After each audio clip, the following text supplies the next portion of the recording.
ত্রয়োদশ জাতীয় সংসদ নির্বাচন এর রংপুর 4 সংসদীয় আসনের এ পর্যায়ে মনোনয়নপত্র দাখিলকারী জনাব আক্তার হোসেন।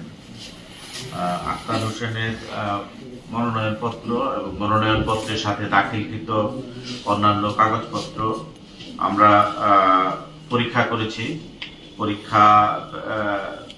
কাগজপত্র পরীক্ষা করা হয়েছে। এখানে আমাদের সরকারের বিভিন্ন বিভাগ থেকে দায়িত্বপ্রাপ্ত কর্মকর্তাগণ এখানে উপস্থিত আছেন।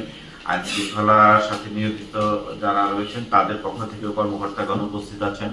বাংলাদেশ ব্যাংক থেকে যারা বাংলাদেশ ব্যাংকের কর্মকর্তা উপস্থিত আছেন, আমাদের সংশ্লিষ্ট এআরওরা উপস্থিত আছেন।